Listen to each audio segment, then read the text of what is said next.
In this video, we're going to learn how to use the serger. The serger creates a seam finish that looks like this.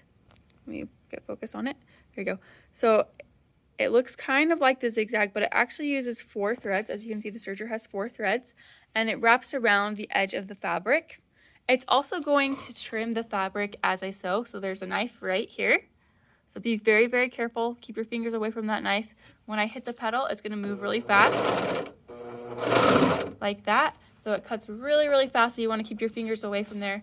To start, we are not going to use sample squares for this one. We're actually going to grab 2 pieces of scrap fabric. So I'm going to go over to the scrap fabric bin underneath the cutting table. It's labeled scrap fabric and it's blue.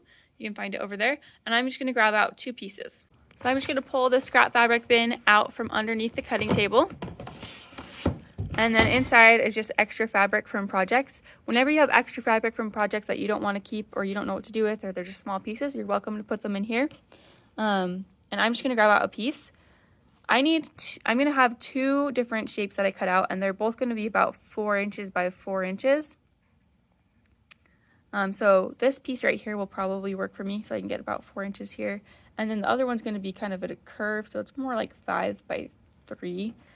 You'll get an idea as we watch this video, but this piece will work for me, and I'll show you what I'm going to do to it to make it ready, to get it ready for my sample. To prepare for my serger sample, I'm going to cut out 2 shapes. So the first shape is just going to be a Utah shape. So I'll cut out kind of a rectangle, and this is about 3 to 4 inches. It doesn't have to be exact, so I'm going to just cut out like this, just like that. Except for this guy got a little clipped on the inside because it's wrinkly. So I'll make sure that's straight. Yeah, if I pull it out, it just kind of looks like Utah. So I'm going to get my Utah shape, and then for my other shape, and I'm going to be cutting, just a reminder, I'm going to be cutting at the edge of my fabric. I don't want to cut out of the middle because this way other people can use this fabric if they want to later. So I'm just cutting out of the edge of the fabric. The next shape I need, I'm going to do over here, and I just need a crescent moon shape. So I will just cut out kind of a curve.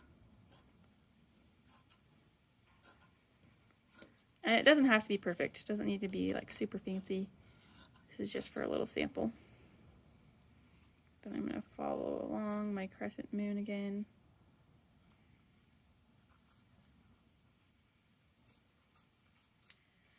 And now I'm going to lay it out and fix anything that needs to be fixed because it's kind of hard to cut it. Okay, so I have a basic crescent moon shape and my Utah shape ready to go for my serger sample. Alright, I'm back over at the serger with my little Utah piece and my crescent moon piece. And I'm going to use these 2 samples to practice a few different things on the serger. So I will start with my Utah, and I'm going to start at this corner right here. I'm not going to start on any other corner. I'm going to start at this one right here. When I serge, I'm never going to lift up this presser foot. Even when I'm starting, I'm just going to start with it down. So never lift up your presser foot. It'll mess with the threading of the machine. If as you're sewing or as you're serging, there's not a chain coming out, so I'm just going to test it first. Always test it first to see if there's a chain coming out. The chain will look like this. If there is not a chain coming out, then the machine needs to be rethreaded. So come and get me and I will rethread the machine. Now that I've tested to make sure that there's a chain working, I'm going to start at this corner and I'll just put my fabric right here and I'm going to line it up with the knife. So the knife is right here. Just a reminder, that knife is going to cut, so you're going to keep your fingers away from that area. And if I move my fabric over like this, it's going to start cutting that off. So I'm going to try and line it right up there. If it cuts off a little bit, that's fine. It's just trying to keep everything really neat for me. So I'm going to go down this to this corner and then I'll show you what to do.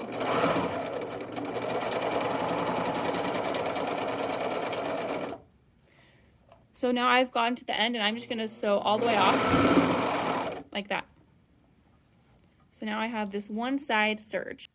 After serging this first side, I'm just going to pull my chain down as far as I can. I'm going to pull it over to the side, keeping my foot far, far away from the pedal because I don't want my finger to be cut. And then I'm going to line up this edge right here. leaving a little loop over here that's going to be cut off.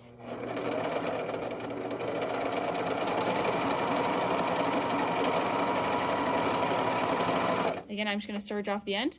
You'll see that there's this little loop on the corner, which you can just trim off with your scissors.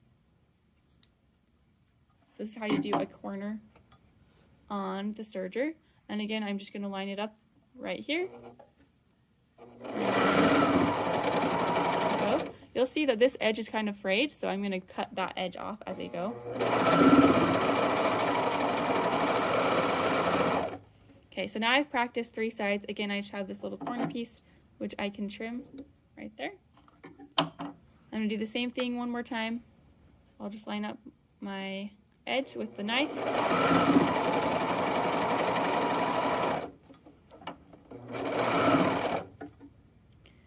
And I'm going to trim this over here.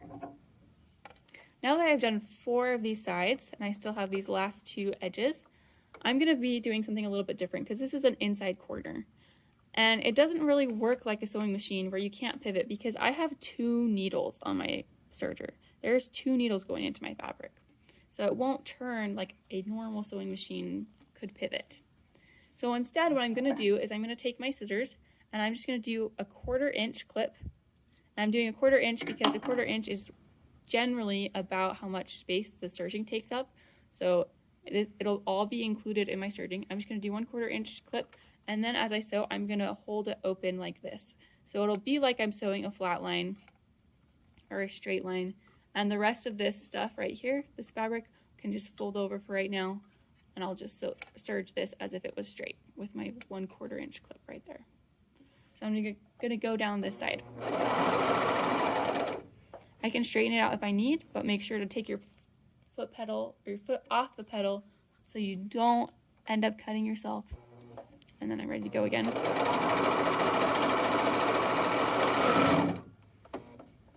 And I can clip my threads here and here. And you'll see that I have my Utah shape all serged. So that's the first of these samples. The second one, we're going to practice curves. So we have this crescent moon that we did. So there's 2 curves. One's a little more extreme, one's a little less extreme. And we're going to go around and serge those. So I'm just going to guide my fabric. As I guide it, I'm going to keep my fingers away from the knife and the needles. So I'll keep them off to the side. I'm going to line that up. If you ever need to get things moving along a little bit, you can pull on this chain just a little. You don't need to pull a lot.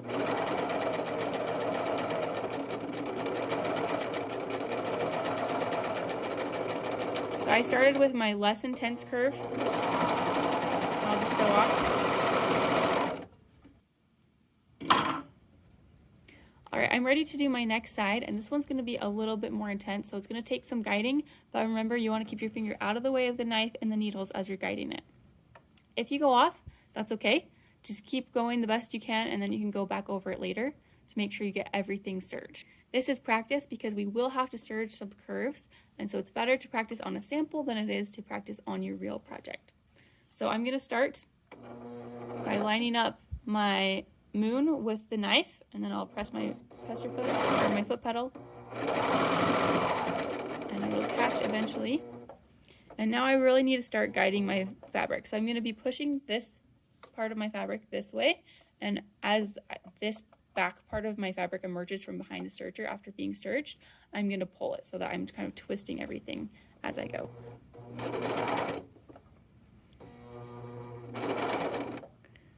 And I'm just continually making sure that that my fabric is coming over here. Because if I just sew straight, or if I serge straight, I would go right off the edge. So I always need to be making sure that I'm pushing this fabric over, but keeping my fingers out of the way of the knife.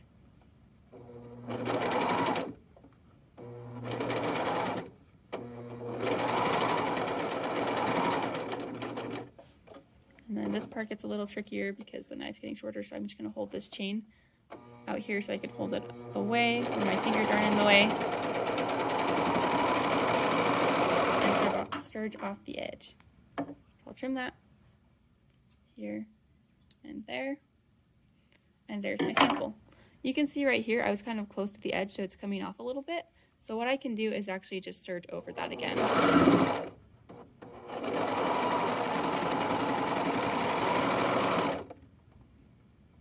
And then I'll trim that right there so that everything is covered. When you trim, it's always a good idea to just kind of pull on it, and usually 2 threads will get longer. You can just tie those together like so with a square knot, and that way you can be sure that it's not going to come undone. Especially when you do it in the middle of a seam like this, you'll want to make sure that it's really strong. So I can do that and then trim those threads. Do the same thing on this other side.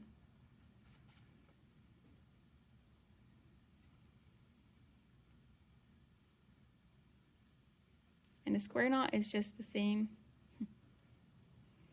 as if you're tying your shoes. It's just the first little part of tying your shoes, but you do it twice. Then I'll trim all of those threads right there. So I have my 2 samples, my crescent moon and my Utah shape. You'll notice that down in this little tray right here, that's where all of the stuff that's trimmed by that knife goes. So once you're done serging, just go ahead and empty out all those threads and put them in the trash.